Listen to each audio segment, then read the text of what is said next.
Assalamualaikum warahmatullahi wabarakatuh.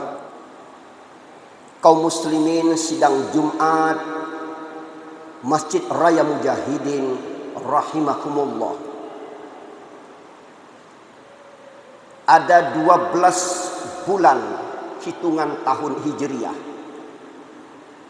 Hanya 1 bulan saja perilaku dan sikap Rasulullah sedikit beda dengan mengucapkan selamat datang dengan kalimat marhaban, yaitu bulan Ramadan. Lengkapnya marhaban ya Ramadan. Pertanyaan yang mendasar kita, kenapa Ramadan diperlakukan khusus, tidak sama dengan 11 bulan yang lainnya? Boleh jadi dalam Ramadan itu terlalu banyak kelebihan dan kelebihannya. Termasuk di dalam bulan suci Ramadan itu ada afirmasi percepatan mengingat dan menimbang, sehingga Allah dan Rasul memutuskan bahwa bulan suci Ramadan itu pantas untuk diucapkan marhaban, selamat datang. Kita perhatikan umat-umat sebelumnya, mereka panjang-panjang umurnya. Artinya banyak waktu mereka ibadah. Artinya memungkinkan untuk mereka banyak untuk kesempatan bisa menempati kapling surganya Allah Subhanahu wa taala. Tapi umat Nabi Muhammad sallallahu alaihi wasallam tidak terlalu panjang umurnya, sekitar umur Rasul lebih kurang 63 tahun lamanya.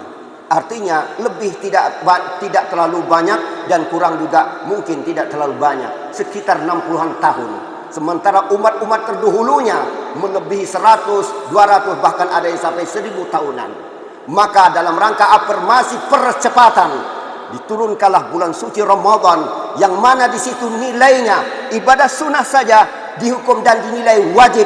Yang wajib akan dilipatkan 10, 100, bahkan dilipat gandakan menurut yang Allah mau.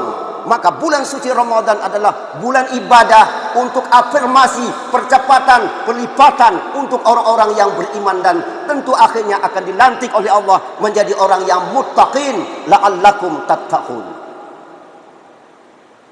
Kaum muslimin sidang Jumat rahimakumullah. Lalu apa filosofi dari Ramadan terpenting? Dalam hal ini diantaranya khusus tentang puasa ada di dalam bulan suci Ramadan. Filosofi puasa yang pertama adalah upaya kembali menuhankan Allah. Artinya apa? Semua manusia termasuk kita dulunya sebelum kita dilahirkan, sebelum kita muncul ke permukaan bumi ini, kita telah menuhankan Allah. Itu dimuatkan Allah di dalam Al-Quran, surah Al-A'raf, surat 7 ayat 172. Alastu birabbikum qalu bala sahidna. Adakah aku ini Tuhanmu? Ya, kami bersaksi engkau adalah Tuhan kami. Artinya apa? Seluruh calon janin kita yang berada di alam arwah, kita telah berikrar, telah bersyahadat, kita mentuhankan Allah Subhanahu wa taala. Kembali ke dunia, kita berada di muka bumi sebagai khalifahnya Allah. Allah kembali memanggil. Kemungkinan kita telah terkontaminasi ketuhanan kita itu. Allah uji kembali. Di saat Ramadan ini Allah panggil dengan kalimat, yaitu Quran surah Al-Baqarah surah 2 ayat 183. Ya ayyuhalladzina amanu kutiba alaikumusiyam. Kembali Allah memanggil, wahai orang-orang yang mengaku diri beriman di alam arwah, ini saya panggil kembali. Ayo, kutiba alaikumusiyam, diwajibkan atas kamu berpuasa, menahan. Jika di dalam diri kita masih ada tersisa iman, modal, investasi iman saat kita di alam arwah, insya Allah dia akan hadir memenuhi panggilan Allah itu. Tapi kalau sudah tergerus oleh dahsyatnya dunia, dia tidak akan memenuhi panggilan Allah itu. Dan menyedihkan kalau itu terjadi. Kaum muslimin sidang Jumat rahimakumullah. Maka sebagai orang yang beriman, dia telah dipanggil dan dia akan datang. Pertanyaan, kenapa ada orang Islam tapi di bulan Ramadan saat dipanggil dia tidak mau datang? Dia tidak mau meninggalkan makan, dia tidak mau meninggalkan minum, dia tidak mau meninggalkan rokok, dia tidak mau meninggalkan rujak dan lain-lain sebagainya. Mengapa? Karena mungkin dia merasa bukan dia yang dipanggil lagi, karena mungkin dalam dirinya tidak punya iman lagi. Maka oleh karena itu, seseorang ketika dipanggil, hai Muhammad, maka Muhammad akan datang. Dan insya Allah yang lain, Ja'far, yang lain, Mustar dan seterusnya tidak akan datang karena ia tidak dipanggil. Maka kita berharap kita termasuk orang yang dipanggil, masih ada tersisa nilai-nilai iman yang pernah kita syahadati di hadapan Allah ketika di alam arwah. Filosofi puasa yang kedua, upaya mengasah kepekaan. Kepekaan, sensitivitas iman kita ini harus peka. Peka kepada apa? Yang telah ditetapkan oleh Allah dalam Quran surat 9 At-Taubah ayat 60. Ini ketetapan Allah yang harus kita pekakan, yaitu faridatan minallah yang telah ditetapkan oleh Allah Subhanahu wa taala. Apa kepekaan itu? Ada 8 golongan yang harus kita peka. Iman kita harus peka, sensitif terhadap 8 golongan itu. Yang pertama adalah golongan fakir, kedua miskin, ketiga amilin, keempat mu'alaf, kelima rikab, keenam gharimin, ketujuh fisabilillah, dan kedelapan ibnu sabil. Kelompok-kelompok ini yang harus kita peka, sensitif, karena ini telah ditetapkan oleh Allah, faridatan minallah, yang telah Allah tetapkan agar kita peka terhadap 8 kelompok ini. Puasa membangun agar hati kita, iman kita, keyakinan kita peka terhadap 8 kelompok ini. Kelompok fakir, yaitu orang-orang yang tidak memiliki pekerjaan, pun tidak memiliki penghasilan, pun tidak ada yang bertanggung jawab kepada dia. Ini kelompok fakir. Ini nomor 1, number 1 yang harus peka kita kepadanya. Maka harus ada listing kita di sekitar kita. Ada umat Islam yang betul-betul tidak mampu, tidak punya pekerjaan, tidak punya penghasilan, dan tidak ada yang bertanggung jawab kepada dia. Ini kelompok fakir. Kelompok kedua miskin. Ada orang yang punya pekerjaan dan punya penghasilan, tapi tidak mencukupi, pas-pasan, bahkan kekurangan. Itu kelompok miskin. Juga harus peka. Kita harus melisting, menginventarisir. Ini tugas-tugas kita yang telah dibebankan kepada para petugas-petugas untuk melakukan itu. Menginventarisir, melisting di sekitar kita. Jangan ada yang tidak terdaftar orang-orang ini. Amilin, orang-orang yang melaksanakan tugas itu. Tugas-tugas untuk memperhatikan para fakir, miskin, dan seluruh asnaf yang 7. Dan dia termasuk dia, jadi asnaf 8. Dia perhatikan itu, amilin. Dan mereka ini semua mendapat hak yang ditetapkan oleh Allah dalam Al-Quran.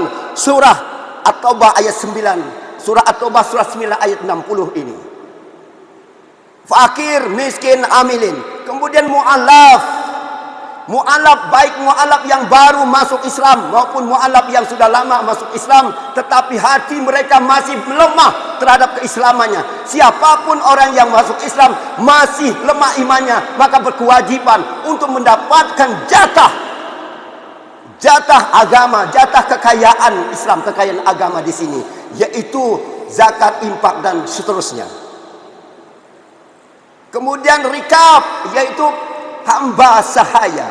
Artinya hamba sahaya yang mungkin yang dia menyerahkan anaknya atau dirinya yang diserahkan untuk sesuatu karena kepentingan, karena hutang, karena segala macam. Dia tidak mampu membebaskan dirinya, tidak mampu membebaskan keluarganya. Itu termasuk hamba sahaya.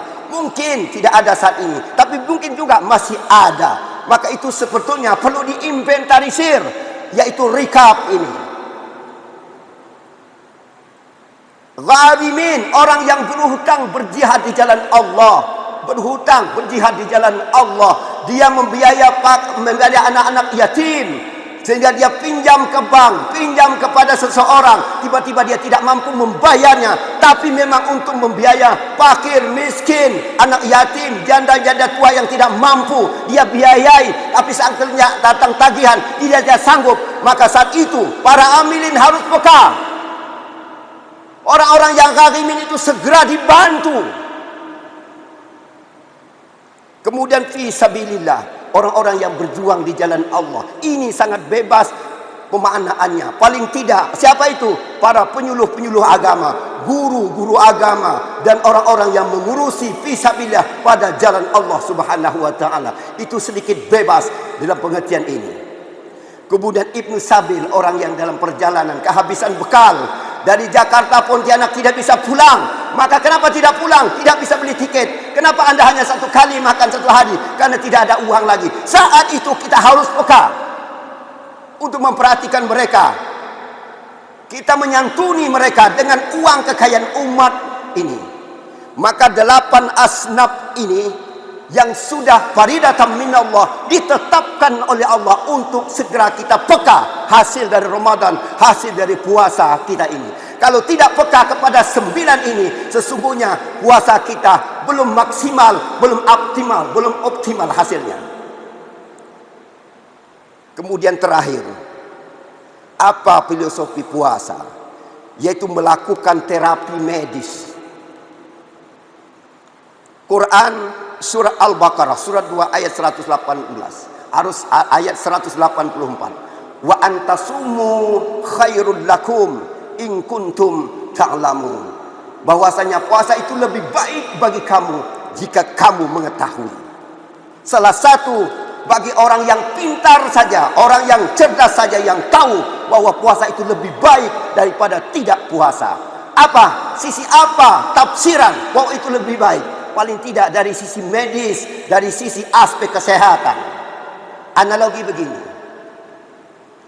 Mobil kita jalani 11 bulan, tidak pernah diservis, tidak pernah diganti oli, dan lain-lain sebagainya.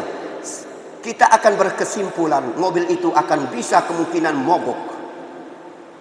Begitu juga motor. Dan akhirnya begitu juga manusia. 11 bulan kita pakai terus seluruh underdeal yang ada di dalam perut kita, usus, hati, jantung kita pakai terus untuk mengaduk apa yang masuk hari ini, dan diaduk di waktu siang, di waktu malam, kemudian keluar pagi hari, diisi lagi, terus menerus, terus berkisar, dinamika ini terus terjadi.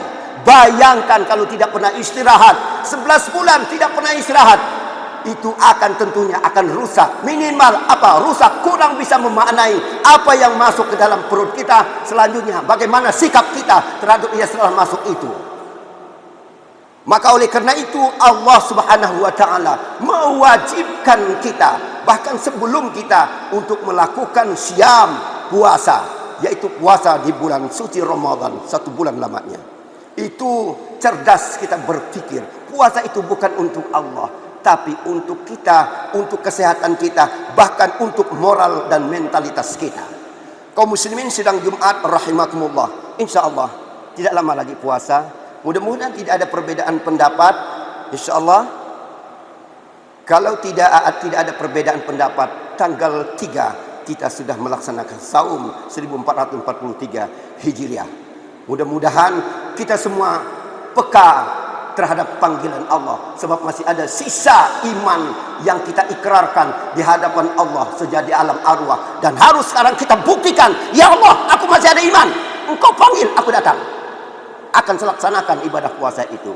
Semoga kita termasuk orang yang peka, yang dipanggil oleh Allah dan datang ketika dipanggil itu. Amin Allah, amin ya rabbal alamin. Barakallahu li wa lakum fil Qur'anil azim, wa nafa'ni wa iyyakum bima fi minal ayati wa zikril hakim. Aqulu qawli hadza wa astaghfirullahal azim li wa lakum wa lisairil muslimina wal muslimat wal mu'minina wal mu'minat wastaghfirhu innahu huwar ghafurur rahim. Alhamdulillah hamdan katsiran kama amartantahu nahaan wa hadzar. Asyhadu an la ilaha illallah wahidul qahhar wa asyhadu anna Muhammadan abduhu wa rasuluhu sayyidul abrar. Qala Allah ta'ala fil Qur'anil azim, Innallaha wa malaikatahu yusalluna 'alan nabi. Ya ayyuhalladzina amanu sallu 'alaihi wa sallimu taslima. Allahumma salli 'ala Muhammad sayyidil mursalin wa 'ala alihi wa qarabatihi wa azwajihi wa dzurriyyati ajma'in. Wa 'anil khulafa'ir rasyidin Abi Bakri wa Umar wa Utsman wa Ali wa 'ala baqiyati sahabati Rasulillahi ajma'in.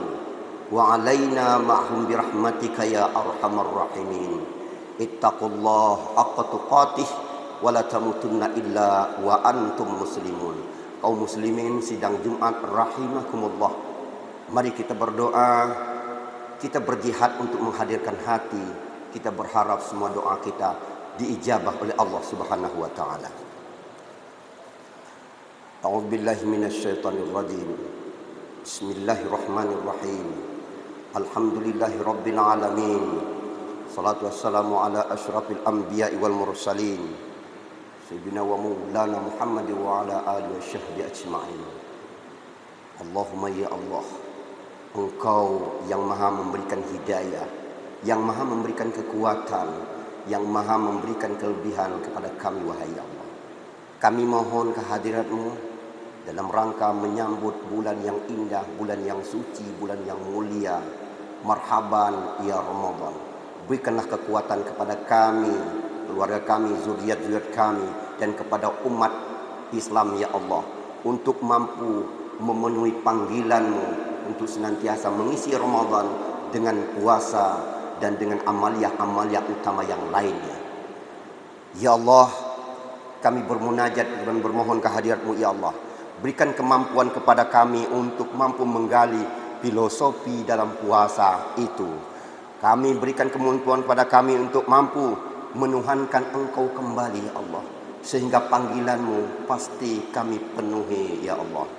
Berikan kekuatan kepada kami, yaitu yang ada dalam diri kami berupa hati dan keimanan dan keyakinan, untuk sentiasa bernilai sensitif, peka terhadap apa yang telah Engkau tetapkan faridatan minallah di dalam Quran surah At-Taubah surah 9 ayat 60. Kami peka terhadap fakir, terhadap miskin, terhadap amilin, terhadap mu'allab, terhadap rikab, terhadap rahimin, terhadap fisabilillah, dan terhadap para ibnu sabil.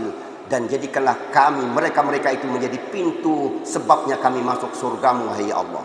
Dan berikan kemampuan pada kami untuk menangkap filosofi puasa, di antaranya dapat melakukan terapi fisik, terapi medis dalam diri kita. Dengan puasa ini, penyakit kami mohon Engkau angkat, wahai Allah, baik penyakit fisik maupun penyakit mental yang selalu mengendap akut di dalam diri kami.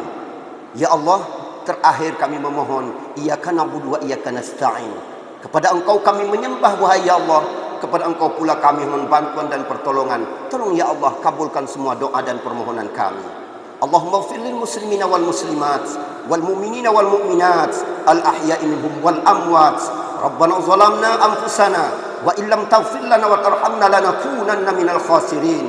Rabbana atina fid dunya hasanah wa fil akhirati hasanah wa qina adzabannar wa qina adzabannar wa qina adzabannar. Walhamdulillahi rabbil alamin. Ibadallah, innallaha ya'muru bil 'adli wal ihsan wa ita'i dzil qurba wa yanha 'anil fahsya'i wal munkari wal baghi ya'idukum la'allakum tadhakkarun. Fadhkurullahal 'azim yadhkurkum was'alu min fadli yu'tikum wa la dzikrullahi ajal wa akbar wallahu ya'lamu ma tasna'un. Aqimis shalah.